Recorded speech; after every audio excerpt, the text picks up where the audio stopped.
अगर हम बच्चों की हेल्थ पर बात करें, क्योंकि बच्चों का भी जो लाइफ़स्टाइल है वो सेडेंटरी हो गया है, वो ज़्यादा घूमते-फिरते नहीं हैं या खेलने का टाइम सीमित हो गया है, वो स्क्रीन टाइम बढ़ गया है। उस पर आप क्या सलाह देंगे? क्योंकि उससे बच्चों की हेल्थ भी अफ़ेक्ट हो रही है। स्क्रीन टाइम से शुरू करें तो आपका कितना होगा स्क्रीन टाइम?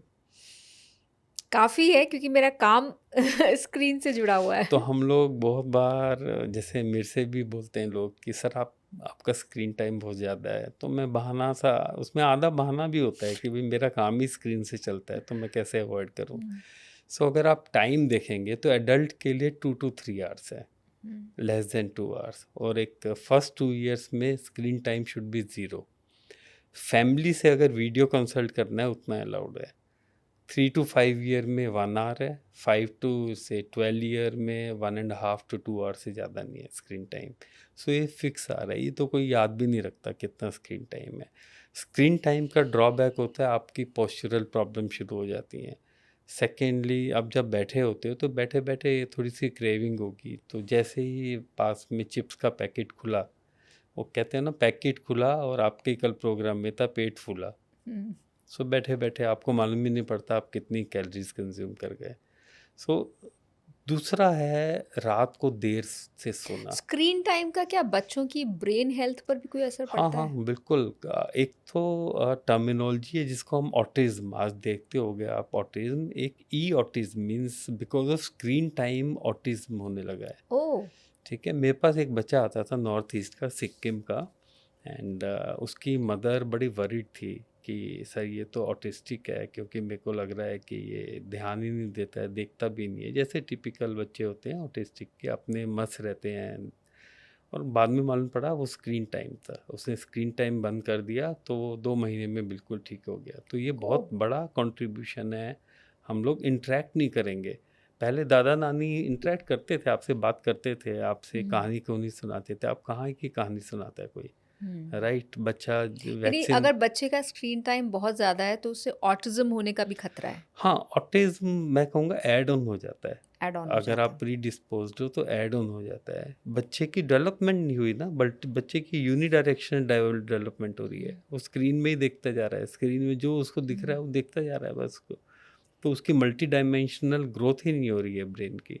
हुँ, सो आपको लगेगा कि इसका बस एक ही संकुचित सा दायरा रह गया है, स्क्रीन है, और वो प्रॉबेबली हम लोग एक ईज़ी वे निकाल लेते हैं एज़ ए फैमिली मेंबर्स। हमें हुँ, लगता है कौन कितनी बात करे, हमें भी, आप भी वर्किंग मदर हो हुँ, और हुँ, वर्क फ्रॉम होम चल रहा है, और बच्चा आपको बार-बार तंग कर रहा है, तो आप कहोगे यार मोबाइल पकड़ा दे, अपना देखता रहेगा।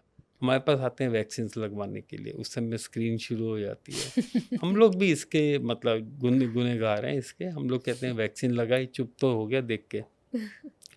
ये थोड़ी-सी एक्सेस हो रही है। Access of everything is bad, hmm, right? Screen time हो गया। सेकेंडली, बच्चों में जो देखा है, जो और कंट्रीब्यूशन है ये ओबेसिटी के लिए, वो डिप्रेशन है, हुँ, राइट? डिप्रेशन मैंने कोविड के बाद देखा, बच्चों में वो डिप्रेशन मेजर कल्प्रिट है। आप जब डिप्रेस होते हो, आपने देखा होगा कार्बोहाइड्रेट आप खाते हो, रात को आपको एंग्जाइटी हुई, आप कुछ चीज़ ढूंढते हो कार्बोहाइड्रेट जैसी, जैसे ही वो आप कंज्यूम करते हो आपको अच्छा लगता है, राइट? कंज्यूम करते हो तो आपके अंदर गट फ्लोरा डिस्टर्ब हो जाता है। एक बड़ी इंटरेस्टिंग सा फैक्ट है, जब भी आप कार्बोहाइड्रेट डाइट लोगे तो आपकी गट जो है ना, वो कुछ एसिड्स बनाती है। हुँ, वो एसिड्स ब्रेन को और डिप्रेस करती है, ओके। राइट? तो ये गट डिसबायोसिस, बहुत सारी चीज़ें गट से चल रही हैं। अगर आप अच्छा फूड लेंगे तो गुड बैक्टीरिया आएगा, तो वो आपको चेंज अच्छे गट करेगा। के लिए क्या अच्छे फूड्स होने चाहिए? देखो, कार्बोहाइड्रेट नहीं होने चाहिए उसमें, प्रोटीन रिच बेस्ड डाइट, और अगेन बैलेंस्ड होना चाहिए। हुँ, बैलेंस्ड फूड बेस्ट है आपका, ठीक है, but not definitely too much carb. Too much carb and too much fat हुँ, आपकी गट को, बैक्टीरिया को चेंज कर देता है। हुँ, पूरा गट को, बैक्टीरिया को चेंज करने से आपके अंदर जो कुछ न्यूरोट्रांसमीटर्स बनते हैं, गलत हुँ, न्यूरोट्रांसमीटर बनते हैं, वो ब्रेन को डिप्रेस करते हैं। ओके। ब्रेन के उन एरियाज़ को अफेक्ट करता है जो डिप्रेशन क्रिएट करता है।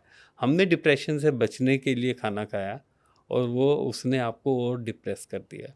तो एक तरह से हम साइकिल में फंस जाते हैं। फिर ज़्यादा हम कार्ब्स मतलब ज़्यादा तला भुना खाना, ज़्यादा न्यूट्रिएंट ज़्यादा स्वीटनर, ज़्यादा sweet sweeteners. Sweet is bad.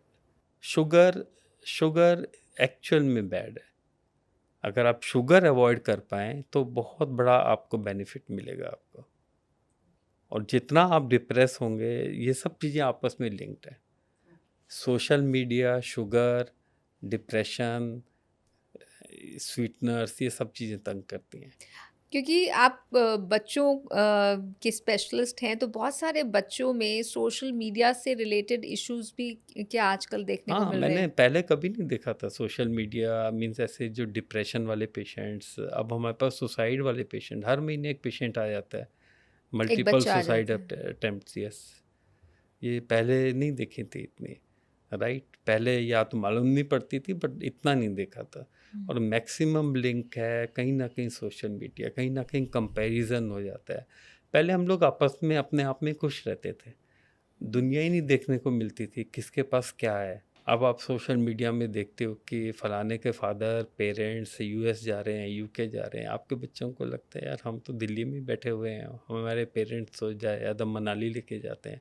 कहीं ना कहीं कॉम्प्लेक्सेस आ जाते हैं। हुँ। जहाँ कॉम्प्लेक्सेस आ जाते हैं, आपको अंदर ब्रेन आपका प्रभावित होता है उससे, और आप डिप्रेस होते हो या थोड़ा सा इरिटेट इसके लिए होते हो। आज की पेरेंटिंग भी ज़िम्मेदार है? शायद सब लोग हैं, ऐसा नहीं है कि हम लोग नहीं प्रभावित होते। अगर हम लोग हुँ। जैसे मान लीजिए आप अपने क्लासमेट को देखते हैं, है ना, क्लासमेट ने अपनी फ़ोटो फ़िल्टर लगा के बिल्कुल अच्छी यंग की हुई है, और आप अपने आप को देखते हो, आप लगता है कि आप काफ़ी बूढ़े लगने लगे हो। हुँ। तो ये आपको अफ़ेक्ट करता है। तो हर एज की एक प्रॉब्लम, अपनी अलग प्रॉब्लम है। हुँ।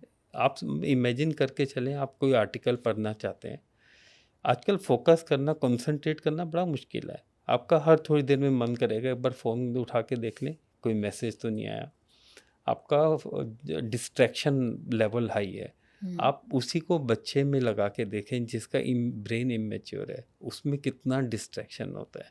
तो दे आर वेरी अनफॉर्चुनेट, जो प्रेजेंट एरा वाले बच्चे हैं, उनको पढ़ना, उनके लिए पढ़ाई करना बड़ा मुश्किल है, डिस्ट्रैक्शन बहुत है। बहुत जगह से आपको इनपुट्स मिलता है। जब हमारे पास एक बुक होती थी, आप सुबह हुँ। से शाम तक, सुबह फर्स्ट पेज से लास्ट पेज तक पढ़ते थे। अभी वो फर्स्ट पेज ख़त्म करते नहीं हैं, उनको लगता है चलो मैं यूट्यूब पे देख लूँ, कोई लेक्चर चल रहा होगा, हुँ। मैं एक और कोई पीडीएफ कहीं से खुल जाएगा। तो वो कहीं कन्फ्यूज़, हमारी जो यंगर जनरेशन है वो टोटली कन्फ्यूज़्ड है। कुछ पेरेंटिंग टिप्स जो आपको लगता है कि आजकल फ़ॉलो नहीं होनी चाहिए? देखो, सबसे पहले तो आप अपने आप को चेंज करो। अगर आप अपने बच्चे को कहते हो कि तुम मत फ़ेसबुक देख या सोशल मीडिया पे मत जा, स्क्रीन टाइम को कम जा, और खुद लगे हुए हो, तो आपको अपने आप को चेंज करना हुँ। पड़ेगा। आपको अपनी फूड हैबिट्स, आप कहते हो कि आप इनकलकुलेट करना चाहते हो बच्चों के अंदर, और लेके आते हो मिठाइयाँ घर पे, आप खुद खा रहे हो, तो बच्चा तो देख के ही करेगा। आपकी बातों से ज़्यादा आपके जो एक्शन है उन पे जाएगा। सबसे पहले हमें अपने आप को चेंज करना पड़ेगा। जो भी हैबिट्स हम डेवलप करना चाहते हैं अपने बच्चे के अंदर, आपको कहीं न कहीं अपने अंदर किसी तरीके से चेंज लाना पड़ेगा। और बच्चा आपको देखता है, आपको देख के बड़ा होता है, रेदर देन आपकी जो ज्ञान वाली बातें सुनता है, वो ज्ञान वाली बातें एक कान से सुनेगा, दूसरे से निकाल देगा। बट वो देखता है कि पापा मम्मी कैसे काम करते हैं, कैसे खर्च करते हैं, कैसे खाना खाते हैं, किस तरह से सोशल मीडिया, कितने एग्रेसिव हैं। जैसे मैंने कहा ना कि स्ट्रेस कैसे होता है, स्ट्रेस एक रिएक्शन है, राइट? आप किसी परेशानी में हैं, और अगर आपने कोई चीज़ टूट गई आपके, मान लीजिए आपसे या आपके सर्वेंट से या किसी से कोई चीज़ टूट गई, अगर थोड़ी महंगी भी है, आप कैसे रिएक्ट करते हैं?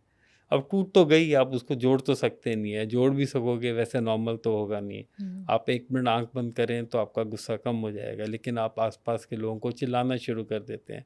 बच्चे भी यही सीखते हैं, राइट? तो अगर आप चाहते हैं बच्चों का नेचर अच्छा रहे, स्टेबल रहे, ओवरऑल उनकी डेवलपमेंट अच्छी हो, मेंटल डेवलपमेंट, फिजिकल डेवलपमेंट हो, तो मेरा मानना है कि आपके अंदर, खुद के अंदर अच्छी जो हैबिट्स लानी पड़ेंगी। अनफॉर्चुनेटली दिल्ली में अगर कोई बाहर घूमना चाहे, बाहर भागना चाहे, वर्कआउट करना चाहे, हमारे पास जगह कहाँ है? मेरे ख्याल से कितने लाखों तो कुत्ते घूम रहे होते हैं। आप बात करो कि उनको हटा दो सड़क से, तो डॉग लवर्स आ जाते हैं। मेरा मतलब है थिंग्स बहुत कॉम्प्लिकेटेड है। अगर आप मेरी कॉलोनी में जाओ, जहाँ मैं रहता हूँ, इंदरपुरी, हर थोड़ी देर में एक गाय या भैंस भी है। मतलब आपको ये नहीं समझ में आता आप गांव में रह रहे हो कि एक शहर में रह रहे हो। बच्चे मेरे बाहर नहीं निकलना चाहते, मैक्सिमम बच्चे आजकल सोचते हैं पापा हम बाहर ही चले जाएं, वहाँ की सिटीज़ उनको ज़्यादा अच्छी लगती हैं। So things have become complicated और हमें अपनी सिटीज़ को बेहतर करना पड़ेगा, अपने व्यवहार को बेहतर करना पड़ेगा, पोल्यूशन लेवल को कम करना पड़ेगा, तभी हम अट्रैक्ट कर सकते हैं यंग ये पॉपुलेशन यहाँ पोल्यूशन रहे। हमारे बच्चों की हेल्थ को कैसे अफेक्ट कर रहा है? हाँ, बच्चों में खासकर पोल्यूशन ज़्यादा प्रभावित करता है। कैसे प्रभावित करता है? बच्चों की हाइट छोटी होती है, जो पोल्यूशन होता है वो बड़े बेस लाइन पे सेटल होता है, हैवी पार्टिकल्स होते हैं और रेस्पिरेटरी रेट उनका अगर मेरा और आपका 15 है, उसका 30 होगा, तो ज़्यादा सांस लेगा, ज़्यादा पोल्यूशन अंदर जाएगा। अब वो इमेच्योर सेल्स हैं उसके अंदर, है ना? इमेच्योर सेल्स में अब पोल्यूशन के 2-3 पार्टिकल्स होते हैं, एक 2.5 होता है, एक लेस देन 0.3 होता है। 0.3 वाले ब्लड के अंदर एंटर कर जाते हैं ओके। और वो सेल्स के अंदर एंटर कर जाते हैं। अब इस सेल ने एज़ कम्पेयर टू मेरी एज के सेल्स ने कम जीना है, उसने ज़्यादा जीना है। तो जब पोल्यूटेंट उसके अंदर रहेगा तो डिजीज़ेज़ ज़्यादा प्रोड्यूस होंगी, जैसे कैंसर्स हो गए, राइट? जैसे कार्डियोवैस्कुलर डिजीज़ेज़, बीमारियाँ हो गई। अगर हम ज़्यादा पोल्यूटेड जगह पर रहते हैं तो हमारे बच्चों को बीमार पड़ने के खतरे ज़्यादा हैं और क्रॉनिक डिजीजेस काफ़ी हो ज़्यादा है। सकते हैं। उसके अंदर मैं आपको बता रहा हूँ ना, इमेच्योर, एक इमेच्योर ब्रेन जब पोल्यूशन से एक्सपोज़ होगा, क्योंकि उससे लंबा रहना है, तो उसको ज़्यादा डिजीज़ेज़ होंगी। वो पोल्यूटेंट ज़्यादा दिन तक, ज़्यादा देर तक अंदर रहने से उस बॉडी को ज़्यादा लंबे टाइम तक इरिटेट कर सकता है और उसकी मात्रा भी ज़्यादा जाएगी। उस बच्चे ने ग्रो होना है, जब भी किसी ग्रोइंग सेल में पोल्यूटेंट अंदर जाएगा तो उसको ज़्यादा परेशान करेगा। तो ये तो इन जनरल बेसिक्स है। तभी हम कहते हैं कि बच्चों के एक्सरेज ज़्यादा नहीं होने चाहिए, क्योंकि उन्होंने ग्रो करना है। अगर एक्सरे ज़्यादा कराओगे, सीटी स्कैन ज़्यादा कराओगे, तो इनके अंदर कैंसर संभव होने की संभावना ज़्यादा है। एक 90 साल के इंसान में ज़्यादा चांस कम चांसेस हैं, उसने 10 ईयर्स और मान लीजिए जीना है, तो उसके अंदर जो सेल के अंदर मॉर्फोलॉजिकल चेंजेस होंगे वो कम होंगे। तो पीडियाट्रिक पॉपुलेशन, एक तो अंदर नहीं रहती घर के अंदर, लोग कहते हैं कि हम एयर प्यूरीफायर लगा रहे हैं, सब बेकार है बच्चे के लिए। उसने तो मस्ती करनी है, बाहर घूमना है, स्कूल जाना है, स्कूल में खेलना है जाके, राइट? स्कूल आप देखो, स्कूल के बाहर या रोड के साइड में हम लोग वेट कर रहे होते हैं, एज बच्चे काफ़ी देर वेट करते हैं। और सबसे ज़्यादा पोल्यूशन कहाँ होता है? रोड्स पे होता है। इन घरों में, जो घर विदिन 100 मीटर किसी मेन रोड के होते हैं, वहाँ पे पोल्यूशन लेवल हाई होता है और प्रभावित होता है। और आप इमेजिन नहीं कर सकते, ये प्रभाव केवल बच्चे से नहीं शुरू होता है, प्रेग्नेंट वुमेन से स्टार्ट होता है। जब प्रेग्नेंट वुमेन के अंदर पोल्यूटेंट जाता है तो इन यूट्रो पे अफेक्ट करता है। बच्चे के अंदर एलर्जी प्रोड्यूसिंग सेल्स की टेंडेंसी ज़्यादा होती है। जब ये बच्चा पैदा होगा तो इनका स्टंट होगा, छोटा साइज होगा और इनके अंदर एलर्जी प्रोड्यूसिंग सेल टाइप 2 जिसको कहते हैं हम, वो ज़्यादा हाई चांसेस होंगे कि लेटर ऑन ये एलर्जिक बने। यानी पोल्यूशन का डायरेक्ट कनेक्शन एलर्जीज से है। अगर हमारे सोसाइटी में एलर्जीज बढ़ रही हैं, सेंसिटिविटीज़ बढ़ रही हैं स्किन की, बॉडी की, तो उसमें पोल्यूशन का भी रोल है। एलर्जी किसी भी चीज़ से जो रिपीटेडली एक्सपोजर होता है, उससे बॉडी एक रिएक्शन बनाता है, राइट? उसको हम एलर्जी बना बोलते हैं। एलर्जी मल्टीफैक्टोरियल है। कैसे मल्टीफैक्टोरियल है? जैसे मैंने आपको बताया कि अगर आप पोल्यूशन से रिपीटेडली पोल्यूशन आपको मिलता है, राइट? तो आप एक्सपोज होते हो। सेकेंडली एक होता है क्लीन हाइपोथेसिस। सपोज हम लोग पहले 20 साल पहले कीचड़ में खेलते थे, राइट है? पूरे हम 10 कज़न्स बैठ के इकट्ठे एक दूसरे को इन्फेक्शन देते थे, बैक्टीरियल इन्फेक्शन बहुत होते थे। धीरे धीरे न्यूक्लियर फैमिलीज़ हो गई, अब बहुत क्लीनलीनेस रह गई। तो जितना क्लीनलीनेस होगी तो बॉडी के अंदर दो तरह के रिएक्शन होते हैं, टाइप 1, टाइप 2, राइट? तो TH1 होती है जो बैक्टीरिया से क्या कहते हो कि इंक्रीज होती है। TH2 होती है वो क्लीनलीनेस से।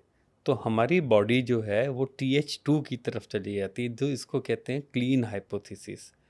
अगर जितना हम क्लीनलीनेस में रहेंगे, अपने बच्चों को ओवर क्लीन एटमॉस्फेयर में रहेंगे, बाहर खेलना अलाउ नहीं करेंगे क्योंकि बाहर धूल है, गंदगी है, उतने चांसेस हैं एलर्जी होने के।